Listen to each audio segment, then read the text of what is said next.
ଛାଇ ନିଦ ଲାଗୁଥାଏ ମାଆକୁ। ଆଉ ତା 12 ବର୍ଷର ପୁଅ ସ୍କୁଲରୁ ଫେରିଲା ଆଉ କହିଲା, ମା, ସ୍କୁଲରେ ପିଲାମାନେ ମୋ ଚିରା ସାର୍ଟ ଦେଖି ମୋତେ ଅପମାନ କରନ୍ତି। ମୋତେ ନୂଆ ସାର୍ଟ କିଣିଦିଅ, ନହେଲେ ମୁଁ ସ୍କୁଲ ଯିବା ବନ୍ଦ କରିଦେବି।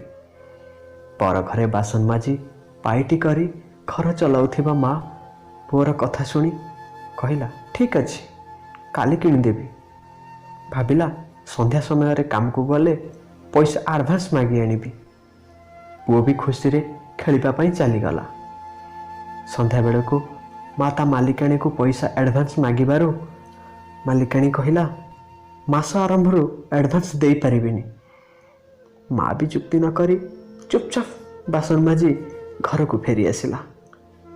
ପରଦିନ ଯେତେବେଳେ ପୁଅ ସାର୍ଟ ପାଇଁ କହିଲା, ମା ଭାବିଲା, ଯାଏ ଚିହ୍ନା ଦୋକାନରୁ କହି ଉଧାର କରି ସାର୍ଟ ଆଣିଥିବି, ପଇସା ଆସିବା ପରେ ଦେଇଦେବି। ଏହା ଭାବି ପୁଅକୁ ଧରି ଦୋକାନକୁ ଚାଲିଗଲା। ପୁଅ ସାର୍ଟ ପସନ୍ଦ କଲା। ଆଉ ଯେତେବେଳେ ଟଙ୍କା ଦେବା ସମୟ ଆସିଲା, ମା ଦୋକାନୀକୁ ଧାର ଦେବା ପାଇଁ ଅନୁରୋଧ କଲା। ହେଲେ ଦୋକାନୀ ରୋକଠୋକ ମନା କରିଦେଲା। ତା ସହିତ ମାଆକୁ ବହୁତ ଅପମାନ ବି କଲା। ଏ କଥା ପାଖରେ ଠିଆ ହୋଇ ଦେଖୁଥିବା ପୁଅ ଶୁଣି ପକେଇଲା ଆଉ ମାଆକୁ କହିଲା, ମା, ମୋତେ ନୂଆ ସାର୍ଟ ଏବେ ଦରକାର ନାହିଁ।